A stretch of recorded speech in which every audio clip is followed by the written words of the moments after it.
Hi, this is Josh Marshall, and this is the Josh Marshall Podcast.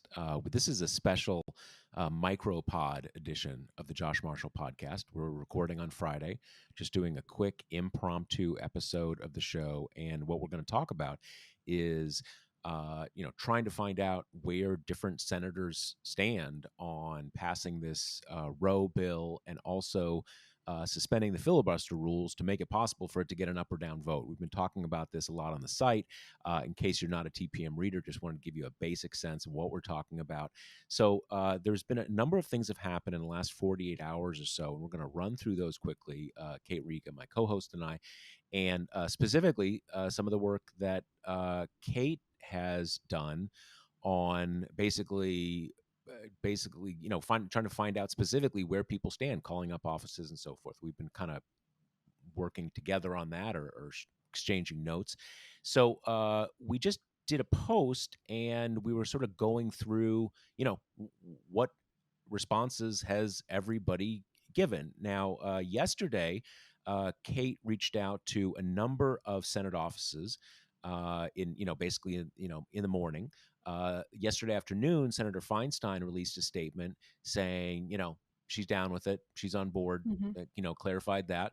And then Senator Casey's office responded specifically to Kate and gave her the scoop that he is on board as well.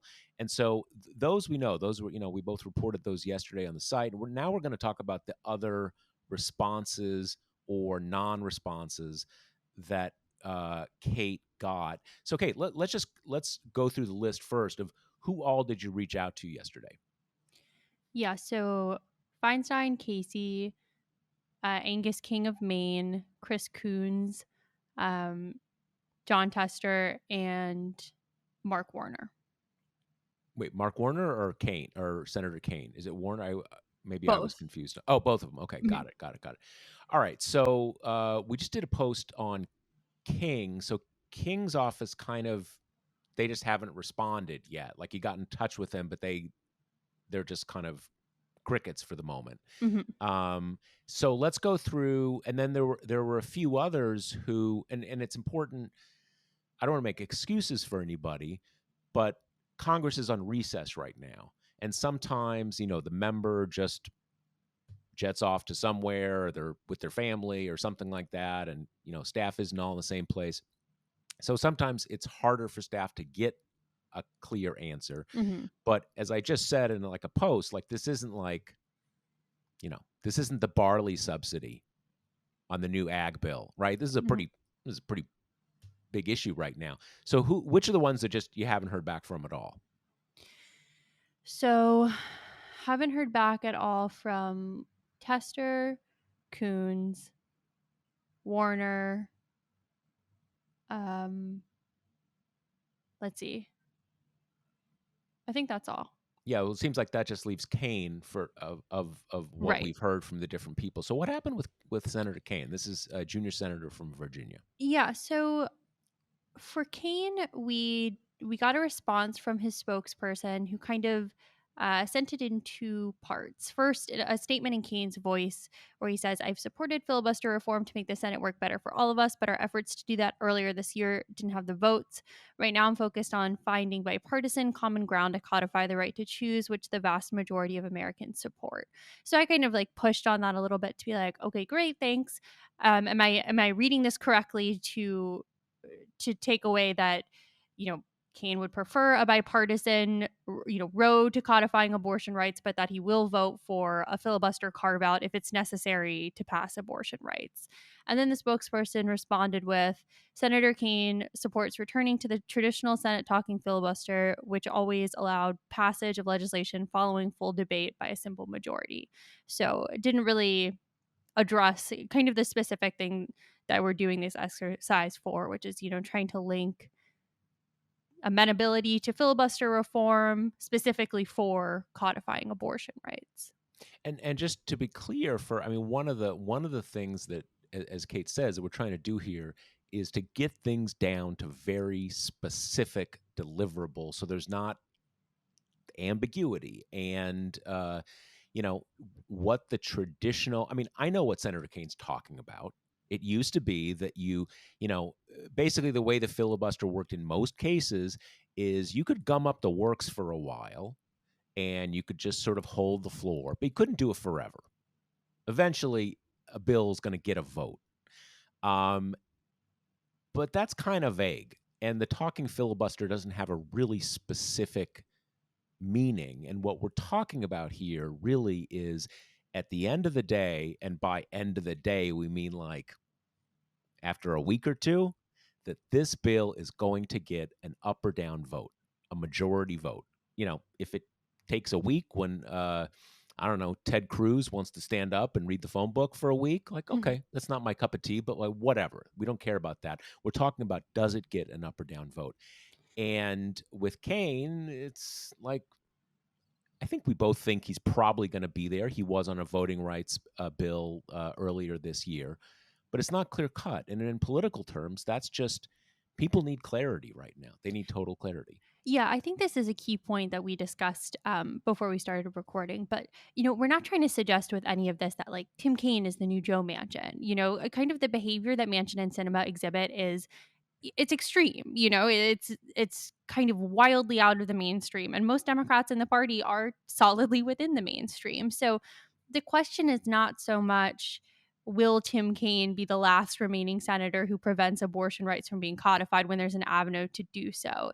The idea is just more if you're going to have this compelling midterms message of we need two more senators and to retain the House, that's an easier plug to make when you've got all the 48 on the record rather than kind of trying to corral people in with these squishy statements. And then you get what we had for the voting rights bill, which was this preponderance of pieces that were like, some of them were disingenuous in my opinion, but that were like, there is a silent group of no's. It's not just Manchin and Cinema. There are other holdouts. We just don't know who they are. And that ended up not being the case. Like our actual tracker on this was completely right that there were 48 votes for it ultimately. But that in itself, that's demoralizing. This idea that Democrats might be for this, but they sure as hell won't commit to it. And I think it's extra demoralizing when the base is facing this kind of cataclysmic rollback of abortion rights, which is going to be detrimental to women's health in all kinds of ways. And then you can't even get people who support filibuster reform and who support abortion rights to just link the two. Yeah, I mean, I think my way of looking at this is that I have little doubt that there are probably a handful of Democratic senators of the functional Democratic senators, the 48. I'm not even talking about Manchin or Sinema, but I think there probably are a handful of them who basically say to themselves, "I wish we weren't here. I wish we weren't here where we cannot pass any legislation at all unless we get rid of this sort of procedural rule of how the Senate works. I wish we weren't here."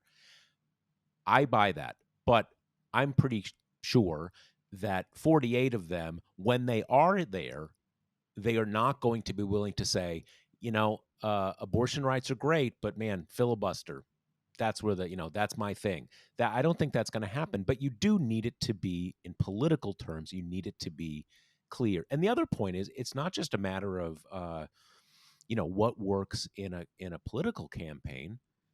This is a core issue. It is the issue facing the country right now. I mean, there are other issues, but certainly right now, certainly for Democrats, it is the issue.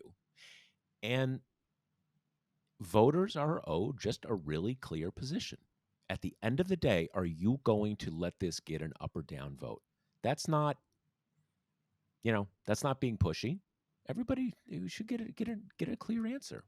And I think you can, obviously Twitter is not real life, but you can kind of gauge a little bit that this is important for people to hear based on kind of the reaction to the Feinstein statement yesterday or, what I tweeted about Casey. Just like for Feinstein, she's a Senate institutionalist. And for Casey, he's the son of the Casey of Casey versus Planned Parenthood and has kind of long staked his political identity on being one of the last lingering anti-abortion Democrats. So Like pro-life royalty almost. I mean, literally, just exactly. in that role of that family, that political family in Pennsylvania. Right. And so I think both of those are kind of these big milestones for people who are watching, because it gives them a shot of like, okay, wow, abortion rights are more important to, Feinstein than her love of the old way the Senate functions, or more important to Casey than this, lifelong persona he and, genuinely held beliefs that he has.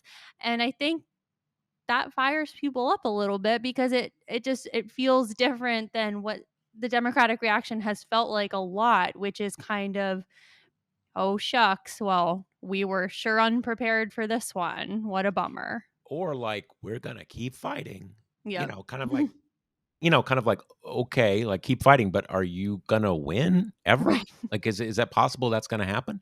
And I think, people, I mean, the big shock, not shock in the sense of surprise, but the big hit here is just that half the population just lost this basic right that they have enjoyed for about half a century. But I think a compounding thing is people feel like, is there a connection between what I do and there being a result? Like, am I just like shadowboxing here? And I think what kind of gets people energized about, Roe and reform is kind of like, okay, there's this really steep hill, winning this midterm election for all the reasons we know, but it's not impossible. And if we were to accomplish that, this big terrible thing that just happened would be undone. And like, wow, okay, maybe there is a connection between what I do Mhm. and results, and that's a very key thing. So we're just doing a quick episode today, but I want to ask you, and I think this is for listeners who it would be interested to hear this. You're talking to these offices. You call up, you talk to the press secretary, talk to the communications director, ask them the question, get responses. Um, for people on the outside, and outside in the sense they're not talking to the offices in that sense. You can call as a constituent, but it's a different thing. Just give us a flavor of how those conversations are going on this issue. Do you get a sense of people, staffers get that this is kind of the issue right now? Are they indifferent, or just give us a flavor of how those conversations go? It's always a funny dynamic working with press offices, because their primary function is to make their boss look good and to avoid things that make their boss look bad.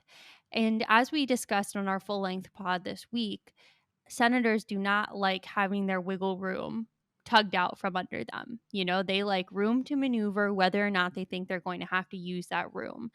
And nailing down the specifics of something like this, a question that I'm asking as explicitly as, should Democrats hold the Senate through the midterms and have the votes to reform the filibuster to codify Roe, will your boss vote for it? That leaves no wiggle room at all. And that's just something that nobody on that side of the equation is comfortable with. So, it's been a matter of often kind of getting these initial statements that are like, well, so and so has long supported filibuster reform, and here's some stories that show you that. And it's like, right, okay, great. So, does he support filibuster reform for passing abortion rights? And I by this point, I've had both things. I've had both the yep, supports that too, and then also the, like I said, he supports filibuster reform, kind of the circuitous thing. But I think the thing that is so weird about Senate brain to outsiders, and, counting myself among them, is just like, so you've got Senator X, right, who supports abortion rights and has been vocal about that, and who supports filibuster reform and has been vocal about that. So there's no policy stance that splits that baby. Like They're they basically already there, but they just won't exactly. say it. Right, But right. there's just this hatred of kind of like getting out in front of the ball, and this really, it's like when there's a group of people and no one wants to be in the front, so everyone's just kind of jockeying around to be a safe layer back. That's what it feels like. And that's what it is. Yeah. That is what it is. No one wants to be the first, but people who care about this issue have a huge interest in everybody's got to sign up. Every last person. And I think on the sort of the Senate brain, Senate world issue, I think a big part of it, probably the biggest part of it, is kind of, it's sort of, I mean, not to get into how disorganized I am personally, but when people will ask me like, hey, can you come on a show, 2 Tuesdays from now? Or can you do this? I'm like, oh man, I can't. I don't know what I'm going to be doing in 2 weeks. Don't, I need my freedom from it. It's obviously, that is a much more trivial thing, but people don't want to be pinned down. I don't know what's going to happen after the election. I don't know what this, gonna that. And now you've said I've made this categorical statement. I don't want to do it. But the other thing I think is that they are in Senate world. And I think if they were to speak with you, kind of candidly off the record, or kind of how the actual senator's brain works, they're like, obviously, I'll be there if I need to be on that, and like, I'm not a big filibuster person, so why are you making such a big deal about me making some categorical statement when we already know? Like, Mhm. why are you like, you're checking a box? What's that about? And like, okay, to the extent that you kind of think like, I live in a world of 100 senators, and we have this little room, this fancy room with fancy desks, and we all talk and do this and do that. Like, okay, I get that. But like, that's not the reality. The reality is you're there because of voters, and voters really need you to say 100%. I promise I'm going to do exactly this, because, we've spent the last year where, you know, Democrats are in the majority, and yet the things they supposedly support don't happen. And I think those of us who sweat the details of politics know, like, well, all right, you got these two holdouts, and they're just stuck. But like, like what? Like most, that's, you need to kind of give that absolute certainty to create confidence. Yeah. Just the other thing I was going to add to that is like Biden held a press conference today where he unveiled his executive action to kind of protect reproductive rights, which, had some important stuff in it, but it was very broad strokes. And I think a lot of this is going to come down to the details of implementation. But he said the biggest running theme of it was like, we need you to vote. The court is daring you to take electoral action. If women show up in a big way, that's going to be a game changer. And I think that's right. But the thing about the Senate here that gets me is like, okay, so you're asking women who have just had like a right to bodily autonomy stripped out from under them to go out and vote, right? You're asking them to do this, no matter how hard it is in their particular states and whatnot. It feels to me like you owe them in response the very least the joining of two positions you already support, which is not like for most senators. And you got to give Bob Casey credit here because I think it was the hardest for him, but you gotta at least in response be like, and if you do that for us, for me, for women, I will do what I can in response, which is to make sure that we pass a law codifying Roe. That to me seems like a fair exchange of what everyone involved is able to do. So I just think, even from that perspective, it's just if you're asking people to go out and vote for you again after they just did, the least you can do is kind of offer them, and I'll be there for you if that Yeah. happens. It really is a basic kind of respect issue. Yeah. If you're saying you got to vote, everything is on the line. It's so important. You have to do it. I think as a sort of a notional voter, you say like, can you, okay, like, can you just promise? Mm-hmm. Can you just say specifically, and I will do this? If you come back and say, oh, well, hey, Senate, hey, we don't, there's a certain way we do things, like, okay, man, like, it's like a disrespect. Yeah. And you really have to do that. All right. So let's wrap up. So who are the senators right now who, whether they're chilling in Tahiti or trying to play games, we have not heard yet from on this issue of the group that you reached out to yesterday? So Coons, Tester, Warner, King. Right. All right, those are the ones. So if you're in those states, if you care about this, you might want to give, you can, it's your right to give your senator a call. This has been a quick edition of the Josh Marshall podcast with me, Josh Marshall, and my co-host, Kate Riga. And if you like what you've heard, we have a podcast comes out every week on Wednesdays, usually Wednesdays, unless we've got something comes up and we have to switch around. So, that thing, you can subscribe wherever you get your podcasts, and we will talk to you again next Wednesday. Later. Right, see you next week. The Josh Marshall podcast is hosted by me, TPM reporter Kate Riga, and TPM founder, editor-in-chief Josh Marshall. The show is produced by Jackie Wilhelm. Thanks to Why Not Jansfeld for our podcast theme song, and thanks to all our TPM members who make this possible. Rate and review us on Apple Podcasts, and subscribe wherever you listen.